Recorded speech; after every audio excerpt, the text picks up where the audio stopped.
So today we're here to talk about ATV clutching, specifically for Can-Am models. To be honest, the Can-Am clutches, they suck. You got yourself a Can-Am ATV. Maybe it's a brand new one, or maybe it's a good used one. People are always asking, I want to upgrade my tires. Do I need to do a clutch kit? What do I need to do with my clutching? When these questions get asked, there's really two categories that most people fit into. The first one is the people that have disposable income. And whatever hobby they're into, they are not afraid to put money into the equipment to upgrade their experiences. The other category is people that are really more constrained to a budget, and spending several $100s is a big deal to them. The simple answer to that question is the clutching for your ATV was designed to go with the stock tires it came with. Whether it's a regular Outlander or a regular Renegade, or it's an XMR model, the clutching is going to be matched to the tires that it came with. As soon as you change the size of the tires, the weight of the tires, it's going to react completely differently. Some people will say, well, I changed my tires, I run 29.5-inch Assassinators on my 570 and it works just fine. Now, what it really comes down to is the type of terrain that you're riding in. When you have tires that are bigger and more aggressive, once you go into thicker material, the material will hold the tires. So what do? You give your machine more throttle. If it cannot overcome, you may actually burn your belt. You look real close. This part here is it's way more shinier, and I smoked this one. The other scenario is it actually may seem to work properly. However, you will be getting belt slippage. From time to time, the belt's gonna slip and it's actually gonna create heat. As you work your machine harder, the temperature of the belt and the clutches is gonna increase. So one important thing to do when riding is to actually take breaks to let the temperature cool down. When your belt gets too hot, what will happen is it may actually start to delaminate and eventually will lead to premature failure. So your options to upgrade your clutching are this. The first option is called a clutch kit. And a clutch kit will consist of different springs, different fly weights or arms. You can also change the helix, which is an internal part of your secondary or driven clutch, and you can have different angles with that. Number one, you're gonna change the weight of the arms or the fly weights. Basically, you're gonna change the springs. They're gonna be a little more heavy duty. They're gonna affect the RPM engagement, and they're also gonna affect back shifting. Back shifting occurs when you're on the throttle, let off the throttle, and get back on the throttle. It helps get you in the proper gear ratio quicker.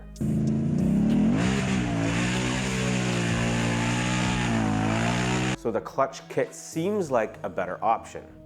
And again, this is really more specifically for Can-Am clutches.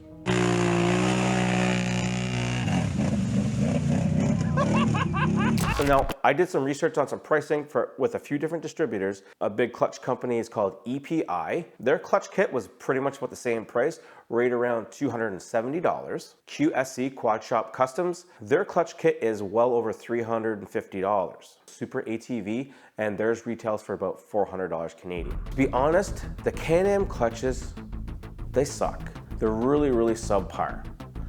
So you're better off to spend your money on a full aftermarket primary clutch. It's gonna react better. You can fine tune it for your tires and your riding style.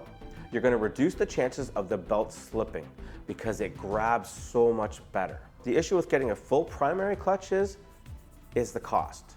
Your most cost-effective full primary clutch would be from CVTech. They offer a trail block clutch. When you order it, you can get it calibrated for what you want, but a lot of people say that it still needs some fine tuning when you get it. The CVTech trail block comes in at Canadian $759. So take your average price of $300 for a kit to $800 for a full clutch. I guarantee getting that CVTech clutch is gonna be money much better well spent. Their next options, there's two major players. There's QSC, Quad Shop Customs, and STM. These two are both very comparable in price. When it comes to Canadian dollars, you're looking around $1,500 Canadian. Now the prices may vary depending on which distributor you deal with. The big difference with these clutches is this. They're made of billet aluminum. So they're very tough, they're very lightweight, and they really dissipate the heat. Managing the temperatures of your clutch and belt is one of the biggest things that will add to your belt longevity. The Can-Am secondary clutch is not super great, but it's not that bad. I have a Can-Am Renegade 1000 XMR. And with that machine, I went the route of a full STM primary clutch. And with the secondary, I just changed the primary spring that has a little bit different spring tension on it.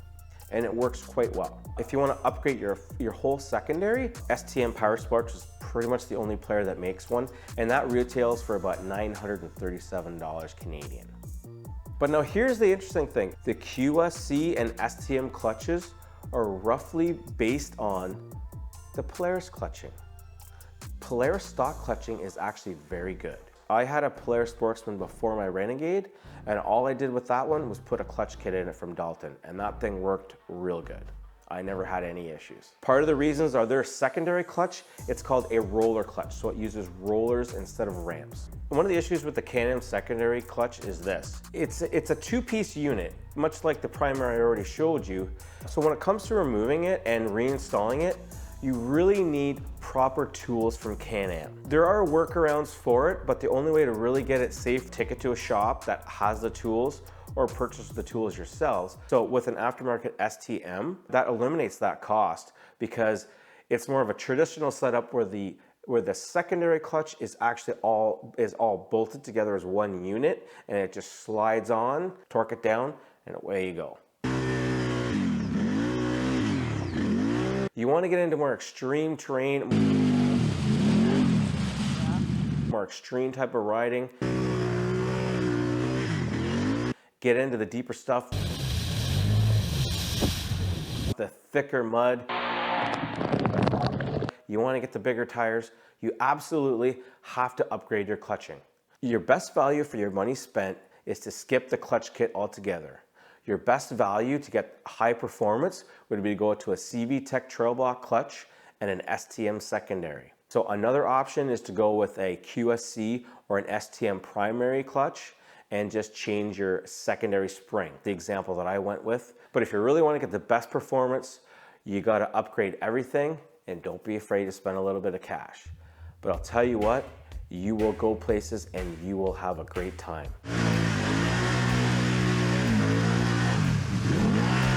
Off-roading and ATVing is an expensive sport. It's an expensive hobby.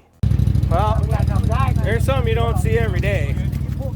Spend your money once, spend it wisely, and enjoy yourself out there.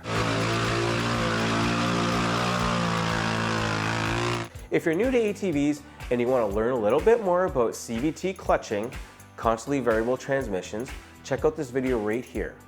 I will see you in the next one. Peace.